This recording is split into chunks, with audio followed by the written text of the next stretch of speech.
Good evening and welcome to this evening's webinar. We're very pleased to welcome Roger Booth to speak this evening. Before we welcome him to the screen, it's worth just a few housekeeping notices as usual. So if you're watching on Zoom, there will be an opportunity to participate in this evening's webinar. Hopefully you can find the chat and question and answer buttons in your application. They're usually down at the bottom.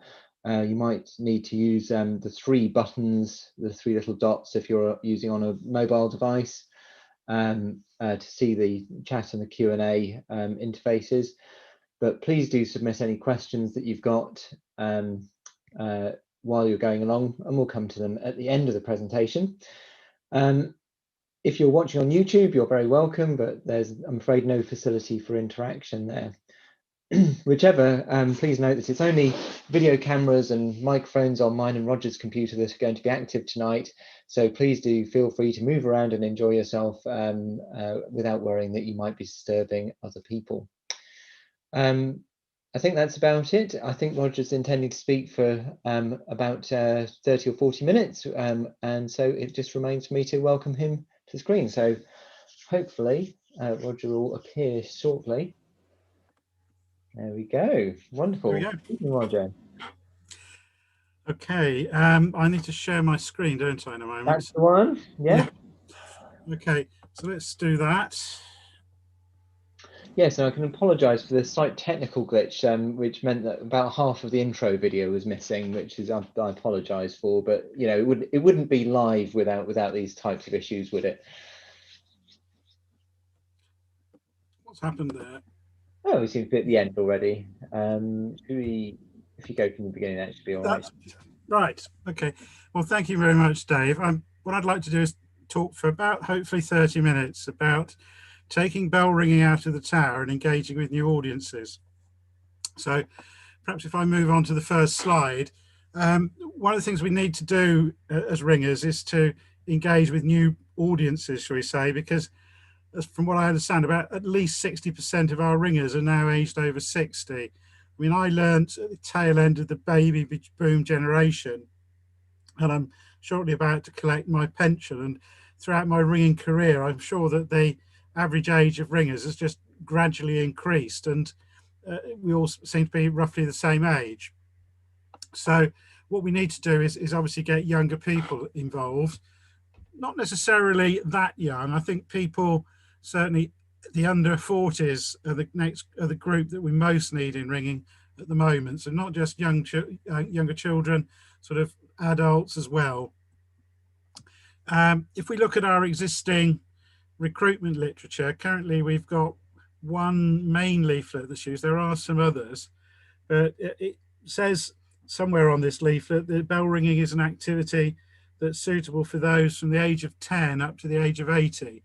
I'm not entirely sure that sends out quite the right message, and I'll explain later. We'd like to look at producing a range of recruitment literature targeted at different audiences.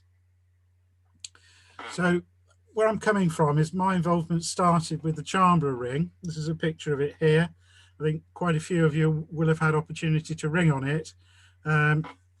We've actually taken the Charnborough ring out to 167 events since we acquired it from Matthew Higby in 2007. So each year, I mean, the last couple of years prior to COVID, it was out about 16 or 18 times a year. And what we found is that good follow-up is critical.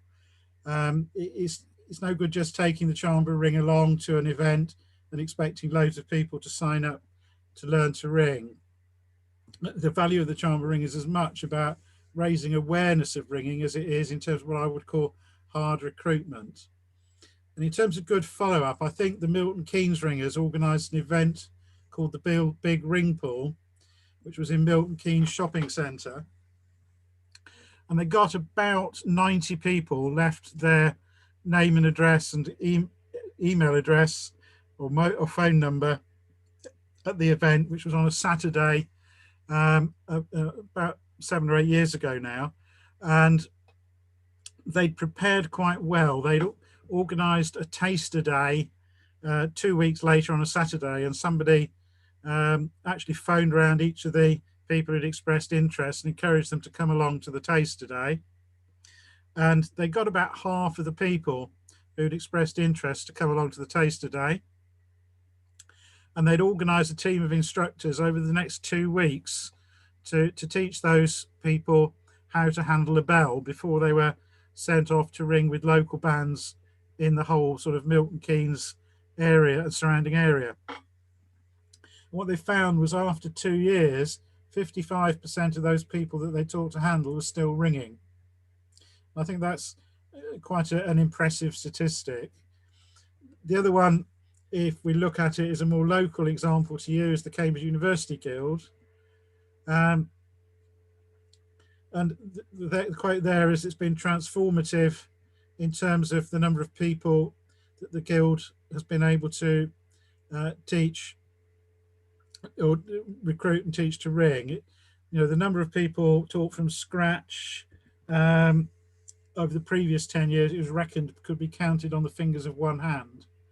But over the last, I can't remember how many years it is now, 5 or so years that we've taken the Chamber Ring to the Freshers' Fair, they've regularly recruiting quite a few people who come along to a follow-up session and then eventually decide to join the Guild. So I'm quite pleased with that. And what we'd like to see is more of the Milton Keynes and Cambridge University Guild type activity. Moving on, one of the things with the Chamber Ring in particular is that it's obviously sat in its trailer in storage for a lot of days each year. If it's out 16 or 18 days, the other 340 something days of the year, it's sat there doing nothing. So we're quite keen to get it out and about, particularly to use it in schools for activity days during the last half of the summer term once the exams are over. This is an example. Jason Hughes, who some of you may know from Croydon, and who is a teacher. I think he was deputy head of this teacher at this school in Croydon. Took it into the local school for a couple of days as part of an activity week. They gave the young people some maths tuition and various other aspects of bell ringing. There was a group doing some handbell ringing. They were playing around with computers, and also because it's so quick and easy to teach people to ring and handle on something like the Chamber Ring, they actually got as far as getting a group of pupils to ring for an end of term event a couple of days later when it was left up in the school hall, and they performed in front of their fellow pupils. And more recently, Jason's been involved in taking it to a number of other schools, and some of you who read the Ringing World have seen that he's produced a set of lesson plans. I think the trick is to get not just ringers taking the ring into schools, but actually to get the teachers to deliver what's called curriculum enrichment by using material with the bell ringing theme. So there's actually professional teachers delivering the material.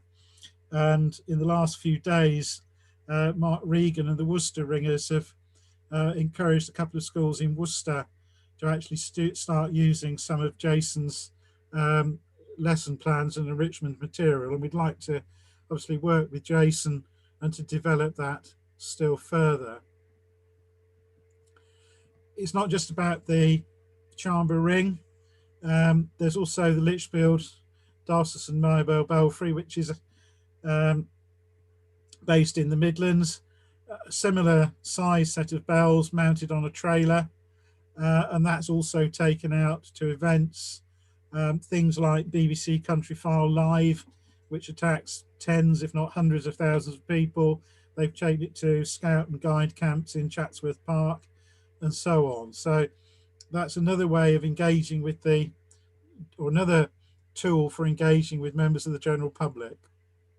You can see that they've got their own built-in exhibition. What we've done with the Chamber Ring, if you look at the original photograph, is that we've bought our own gazebo and got some roller banners produced to help with the publicity.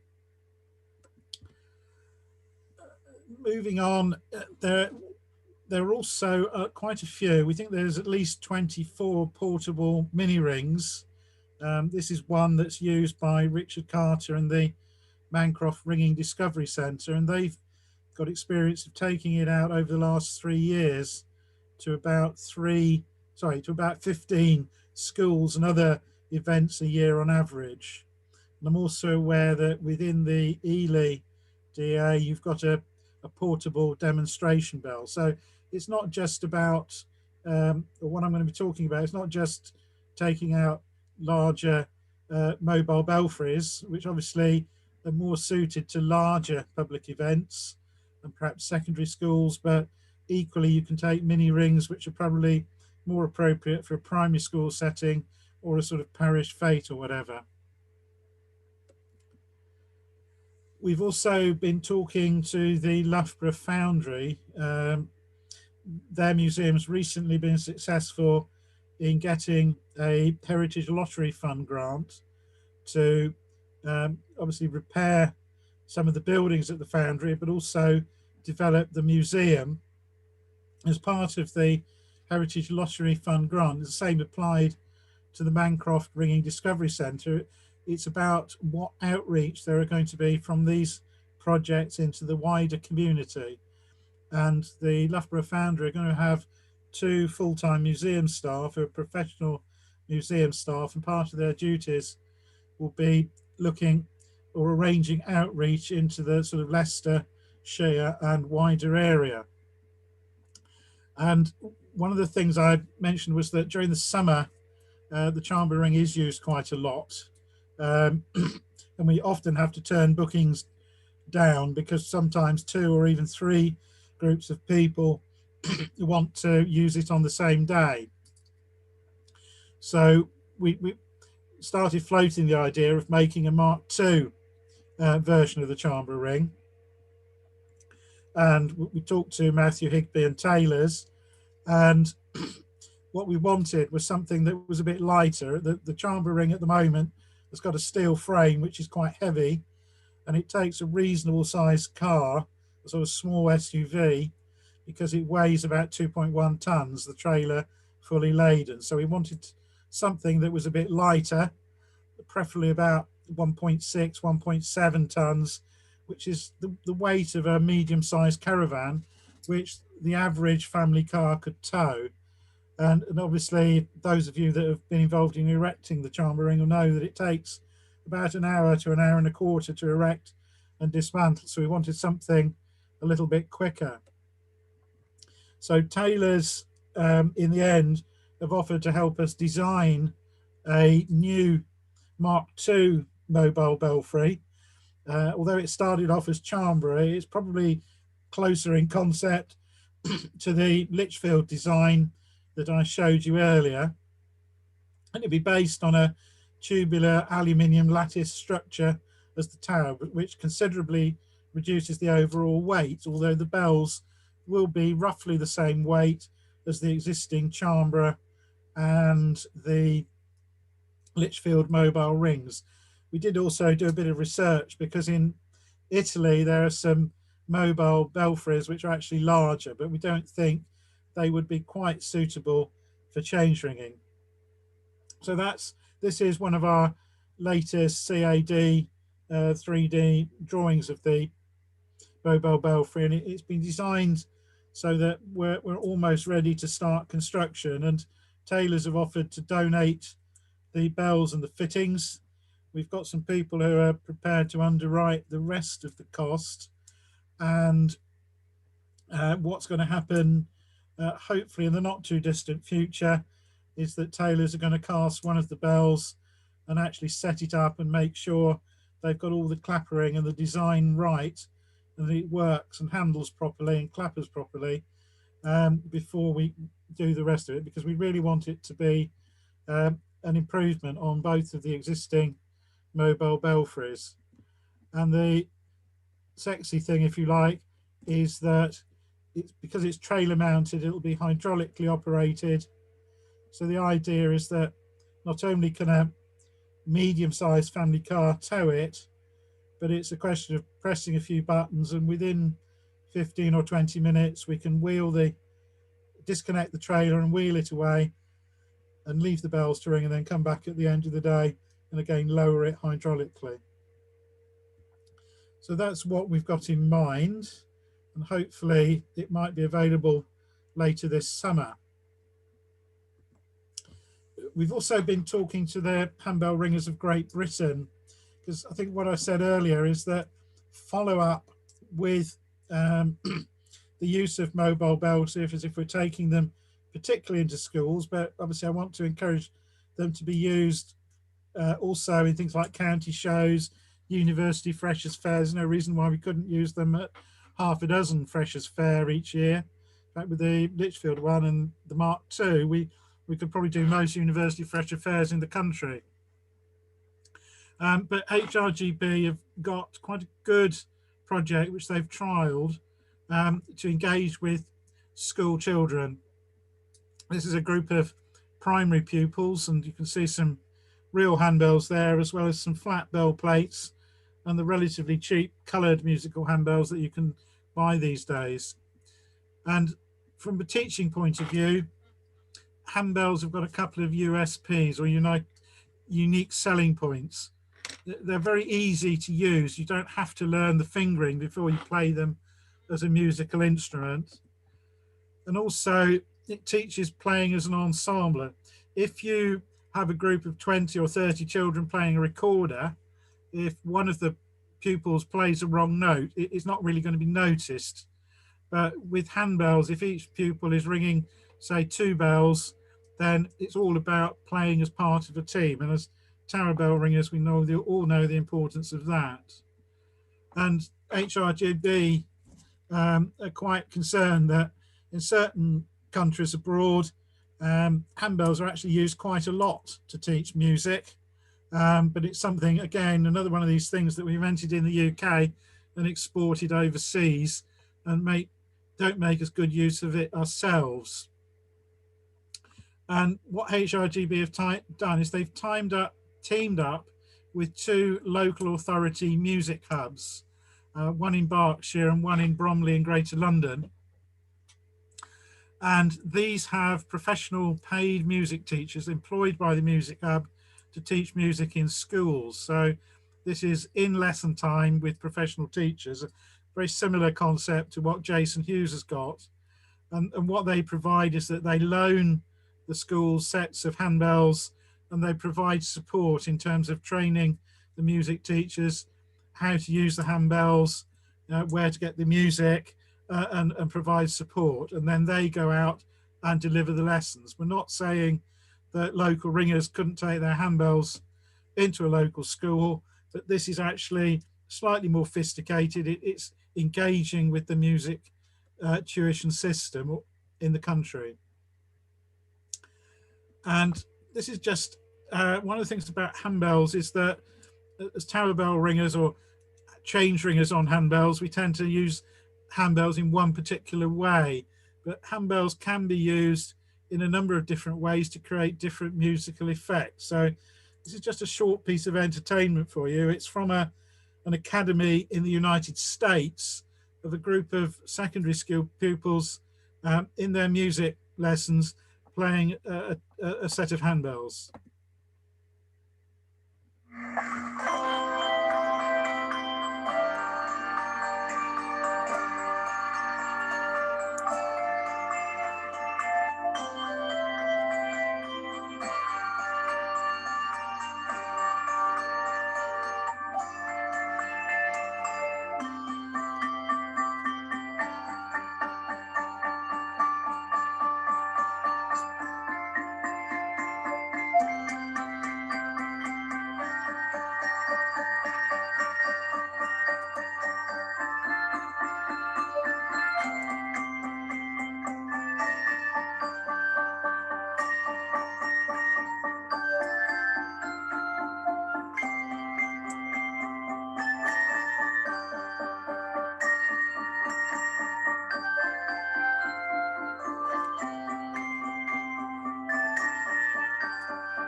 Okay, I'll stop it there. If you want to see more of that video, it can be found on YouTube. But I think the point I'm trying to make here is that if we can develop closer links with the tune ringers and they can get handbells used more in schools up and down the country, that's a potential source of people who might be interested in taking up tower bell ringing later on. And I'd be delighted if 2 or 3 of those young people wanted to come and learn tower bell ringing and join my local band, and I'm sure you would be as well.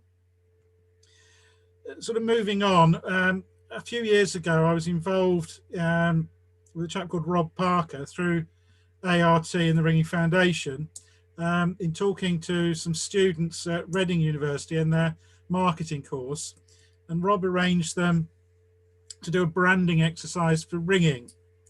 And one of the 2 concepts they came up with was resound. I haven't got the full brochure here, but there's a couple of extracts from it. And I think it illustrates the sort of thing that if we promote ringing as a brand across all the different forms of ringing, not just change ringing, it could be quite powerful and appeal to a lot of people. So just looking at what the Resound brand came up with, one of the things, if you look at the left-hand side, it was about our recruiting leaflets, is to produce something that's catchy and up-to-date. And the idea would be to have a whole series of different recruitment leaflets. You might have something aimed at primary school children, perhaps concentrating more on the handbells, something aimed at older children, change ringing on tower bells, but also talking about change ringing on handbells. Obviously nowadays we've got things like ringing room, weekly, we've got e-bells and all those sort of things. Also leaflets, I'm not trying to just promote ringing to younger people in schools, it's also adults. There's all sorts of reasons why adults, whether that's parents or older, even older than that, there's people whose children have left home to go to university, they might be looking for things to do. We've got people who are now working at home as a result of the pandemic and no longer going into the office 5 days a week. They might have time on their hands. So to produce a whole range of leaflets attracting people into ringing, the things like, for example, people might be interested in the history of bells and the heritage and getting involved in the maintenance of bells rather than just learning complicated methods. So there's to produce some attractive material aimed at different audiences to take out, when we take out the portable mini rings and the mobile belfries out there into the wider world, whether that's county shows, freshers fairs, or primary or secondary schools. And part of the proposed project would also be to do things to develop the web presence and mobile apps as well, aimed at groups, so that when you go and take up an activity, you can download the training material on your smartphone there and then in the tower, rather than buying a book, which is a bit old hat these days. Also, feedback from younger people is that there could be a whole range of merchandise, if we can get the branding right, that could be sold to help generate some income. And just concentrating for a moment on schools, for example, what we'd like to do is put a package together so that perhaps the younger primary school pupils start with some tune ringing, that then there's Jason's enrichment lessons plans, which could be used towards the end of year 5. Obviously year 6 you've got SATs, but at the end of SATs you've got things such as taking mini rings and mobile belfries into schools after SATs for the activity days. Again, the enrichment plans could be used in the first few years of secondary school. There's obviously change ringing on tower bells. Most rings of bells, you'd need to be 10, 11, 12, I think, to start learning to handle a tower bell. I mean, some people learn at the age 7 or 8, but I think they're the exception these days. Later on, there's getting people involved with Duke of Edinburgh Awards scheme. Often tower bell ringers say to me that people want to do a DOE award, they come along for 3 months, and once they've got the award, then they're no longer interested in ringing and they take up something else. We've got to make ringing appeal to those younger people so that they continue with it. And the DOE award scheme is more than just learning and activity. And particularly, we'd like to encourage the older pupils. And if they're in scouts or guides or whatever, there are young leaders programs. So get them interested in teaching other people this, in the younger age groups, the skills. And I think in terms of ringing, a lot of ringing, we've still got our Victorian legacy, which dates from I think the Oxford movement in the 1830s, 1840s. And you've got people like the Reverend Ellicombe, who invented Ellicombe chimes, who it was all about trying to promote change ringing to change the nature of the bell ringers that were ringing in his belfry. And it was all about ringing for divine service. You know, change ringing was the focus because it brought in a greater class of ringer. But I would argue that if we're going to be successful with the mobile belfries and mini rings, we need to open up and consider ways in which we can make ringing more attractive to young people. And obviously mobile belfries and mini rings are a good way of doing this. If you look at cricket, they developed quite a few years ago a young person's version of the game called quick cricket. And recently I've come across rugby tops, which is aimed at teaching young people, very young people, the basic skills of rugby, sort of picking up and running with the ball. So other activities have tried to reinvent themselves in terms of how they attract other audiences, and particularly younger people in. And that also applies to cycling. I mean, British cycling at one stage was very elitist, and all the money went into elite sports, and they probably have something very similar to the ringing world, which was all about performances, whereas British cycling concentrated on making cycling more about mass participation. The theory being that if you could get a lot more people interested in cycling, then more people would come through the system, and that would benefit the elite sport. And that, to a large extent, has worked. So what I'd just like to talk about for the last couple of minutes is that we're trying to bring all these different aspects of ringing together, and so that we can make more effective use of the mobile belfries and portable ringing mini rings that we've got, and the new one that's in the pipeline. So it's about what we can do with the follow-up to generate the interest in ringing. And we're currently working on a heritage lottery fund bid, and we've put a preliminary inquiry in and got some feedback. And now, probably over the next 2 months, 3 months or so, we're going to be working on our draft bid. And the idea is that it would bring together all these different strands that I've talked about. What we are going to have to do is we're going to have to consult with the new audiences, talk to the people at places like the Mancroft Centre, and talk to the teachers to make sure that we're getting the right benefit. That we're obviously going to need some letters of support from the external stakeholders. That's people like the schools, but also the other people such as the young farmers clubs. We need to demonstrate that, you know, that there is a need to do this work. And what is important is the contribution that active teams of ringers can make to heritage. The Heritage Lottery Fund have given many millions of pounds over recent years to restore rings of bells in villages. So if we were to put in a bid of, say, £250,000, which is the equivalent of what they give to 3 or 4 or 5 bell restoration projects, it can have a huge impact. I mean, training and recruitment and follow-up doesn't necessarily need to cost big bucks, but what we've got in mind could be a very useful um, uh, project. And don't forget, it's the ringers that are needed to ring those restored bells, and they will look after them well into the future. There's no point in putting a lot of investment into the hardware if you're not also putting some investment into the software and supporting it.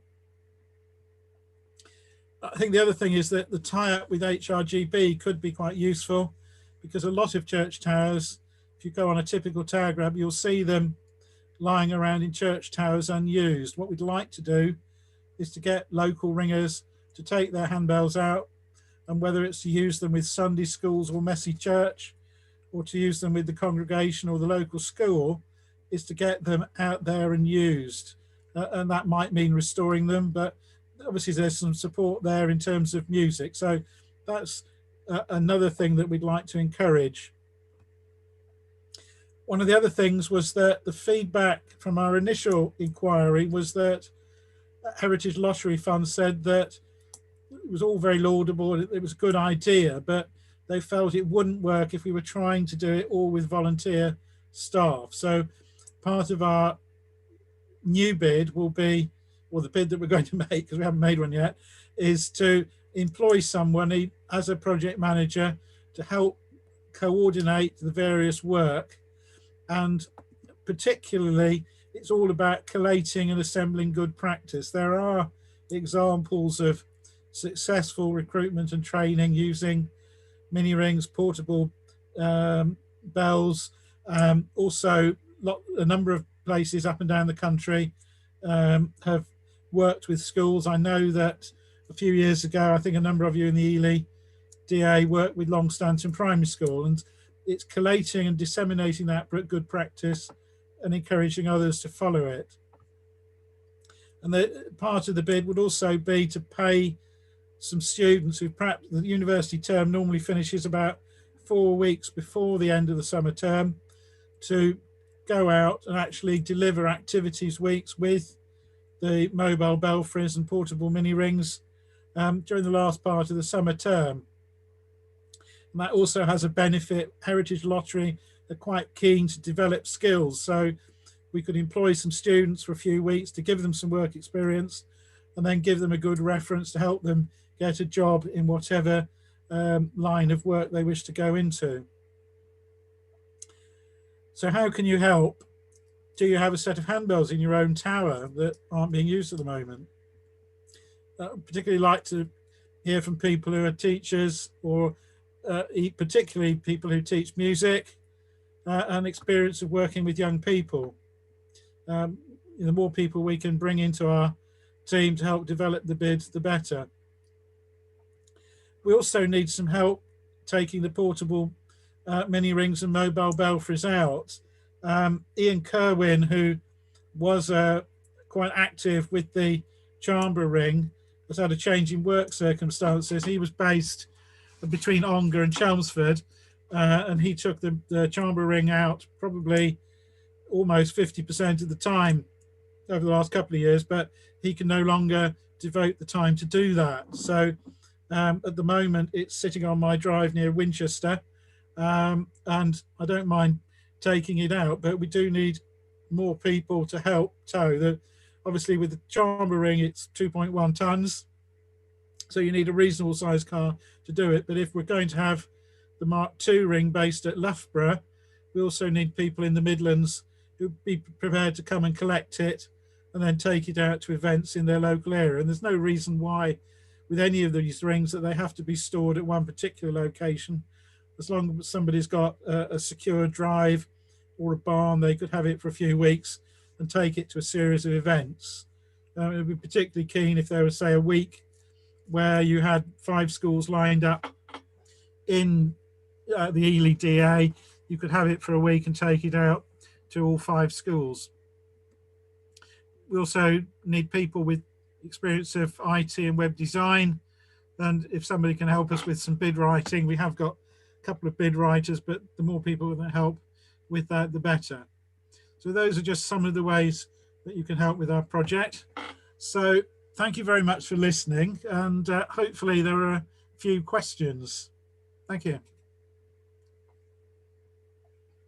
Great, thank you very much, Roger. Yeah, it was a great talk, and please do submit any questions that you've got into the interface there. I can see we've got a question already, but yeah, I mean, there's obviously some quite revolutionary ideas in there, such as working together with other branches of bell ringing. I mean, that's incredible. Yeah, but yeah, I think from my point of view, one of the issues that you addressed quite early on is that it's necessary to have some kind of follow up in place. If you bring a mini ring to an event, then you need some kind of follow up. Have you got any examples of things which you think have worked well, or perhaps things to avoid? Don't really wish to go into the things to avoid, but um, two particular ones spring to mind.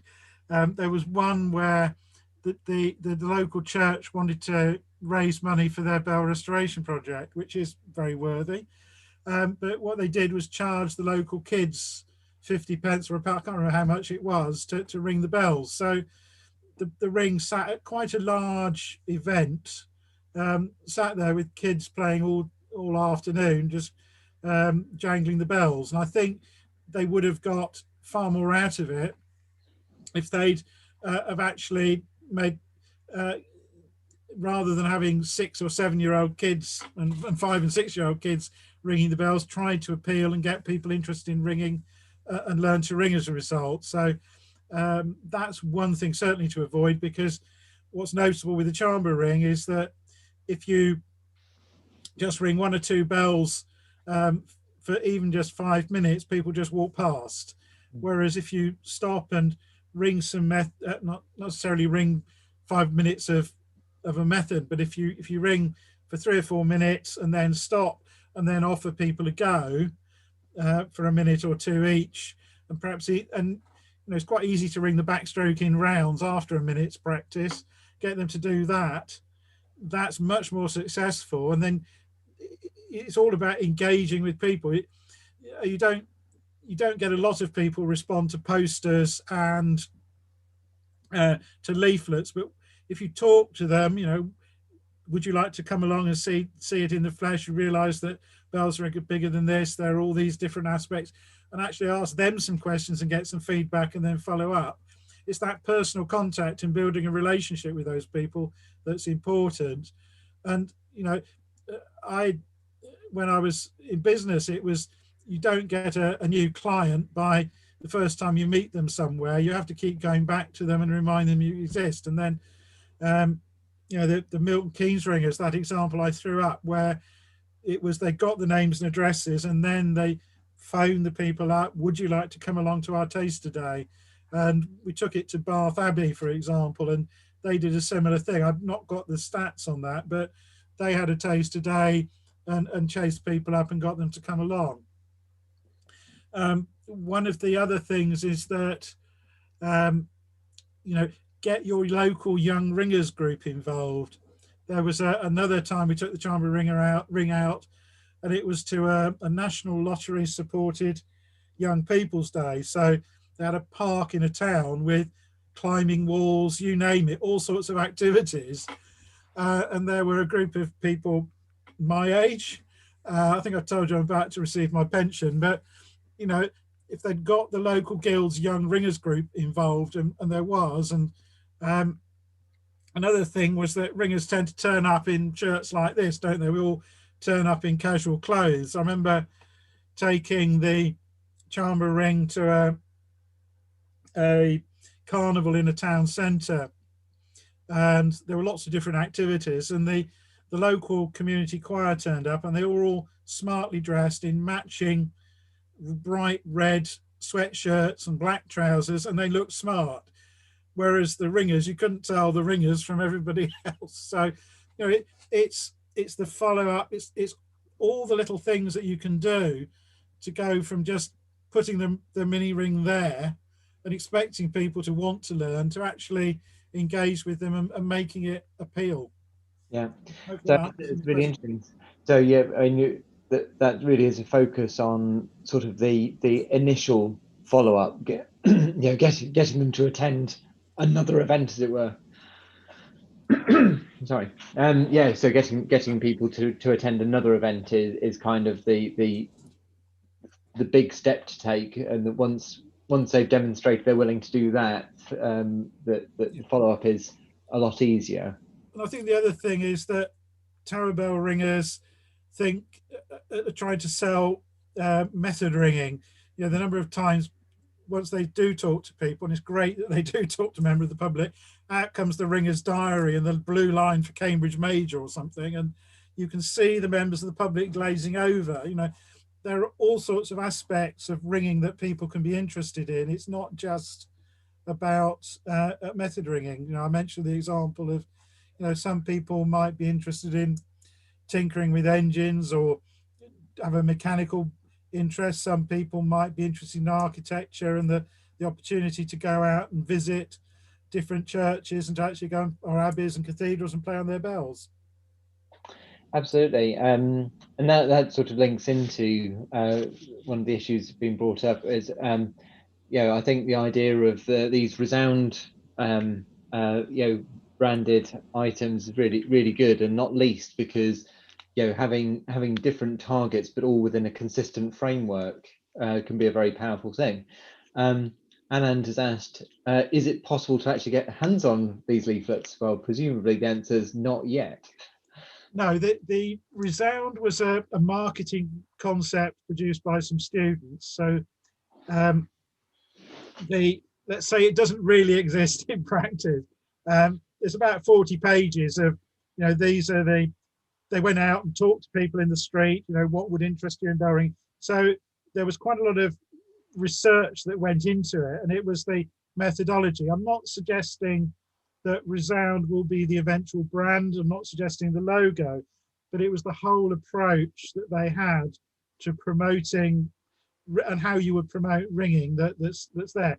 What we're trying to, one of the strands of the lottery appeal would be to raise the money to appoint a professional marketing consultant to work to a brief that would be to look at that concept, but also refresh it to develop it into something that could be used.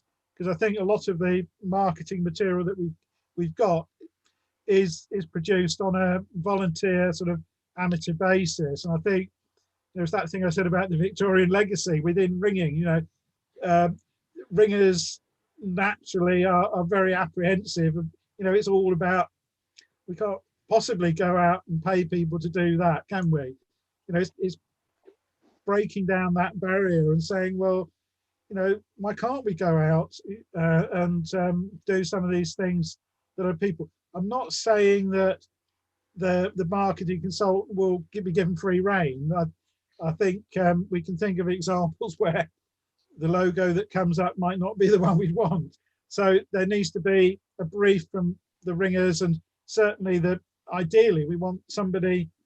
I mean, there are ringers who are web designers, aren't there? So you know, shouldn't we be paying a ringer rather than expecting a ringer to do it for free?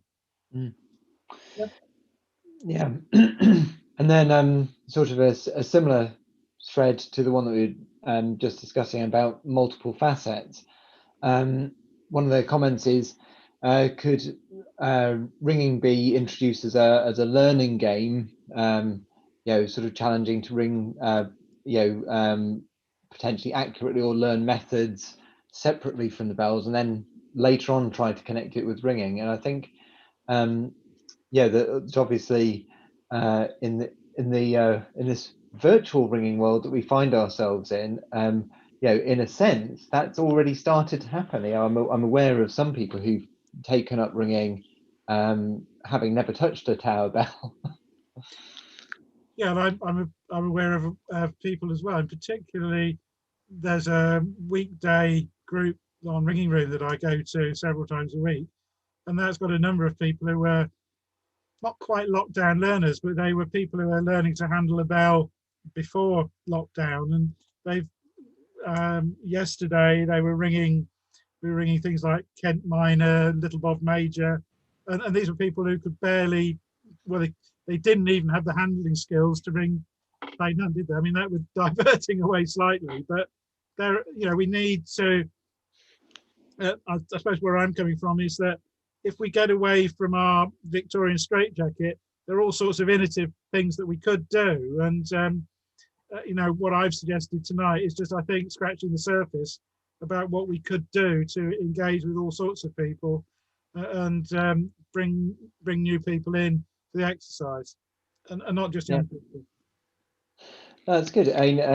So I can't see any more comments or questions. As I'm aware that we do have a few teachers on who are watching, which is good. I think that's part of the target audience for tonight's talk, which is it's really good to see. Perhaps just one thing would be a suggestion of how to get in touch should they want to follow up on anything that's been discussed tonight. Obviously, people will have my email address through the registration, and you can always get in contact with us at education@cambridgeringing.info. Perhaps that's a good conduit for any further questions. Yeah, I think if people want to get in touch, I don't want to give out my personal email address, but you only need to go to the Association of Ringing Teachers website or the Chamber Ring website, and you'll find a way of contacting me. So that's great. Wonderful. Well, thank you so much for your time again tonight, Roger. Really good presentation. We've got coming up in a couple of weeks. We've got ringing photography, and that'll be an interesting talk. So look forward to seeing you then. And just remain to say good night.